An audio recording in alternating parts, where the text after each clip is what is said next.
सांगलीचे आयुक्त शुभम गुप्ता यांचा कोट्यवधींचा भ्रष्टाचार उघड। आदिवासी प्रकल्प अधिकारी असताना बोगस गाई म्हशींच्या वाटपाद्वारे अपहार।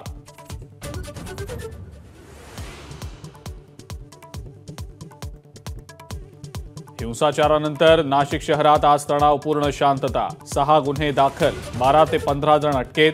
पालकमंत्री दादा भुसेंनी बोलावली तातडीची बैठक।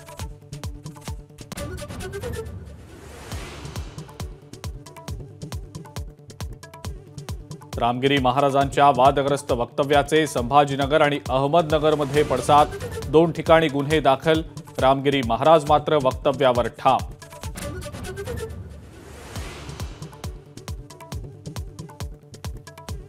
पुण्यामध्ये माझी लाडकी बहीण योजनेचा आज राज्यस्तरीय शुभारंभ।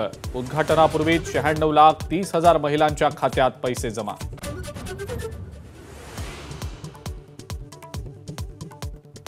लाडकी बहीण योजनेचा आज पुण्यातल्या बालेवाडीमध्ये भव्य सोहळा।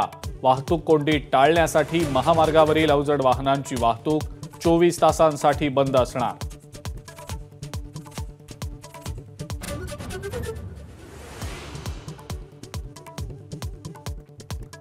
मी उत्पन्नाची कागदपत्र घेऊन येते, तुम्हीही आणा। अंजली दमानियांचं अजित पवारांना थेट आभार।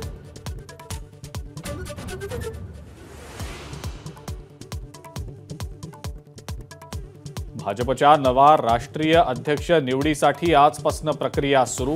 दिल्लीमध्ये राष्ट्रीय पदाधिकाऱ्यांची आज बैठक। मोदी करणार बैठकीचा समारोप।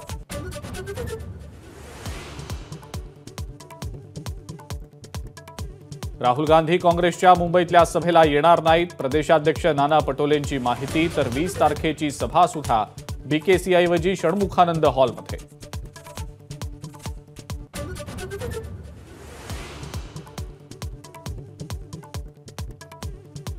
जुलैमध्ये 67,000 मेट्रिक टनांनी कांदा निर्यात घटली। कांद्याबाबत सरकारची धरसोड वृत्ती नडली। निर्यातीचा आलेख घसरताच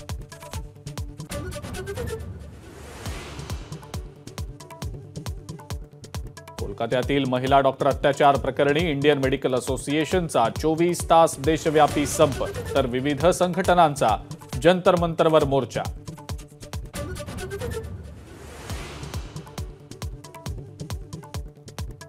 कुस्तीपटू विनेश फोगट पॅरिसमधनं मायदेशी परतणार। हरियाणात 125 किलोमीटरपर्यंत ठिकठिकाणी होणार जंगी स्वागत।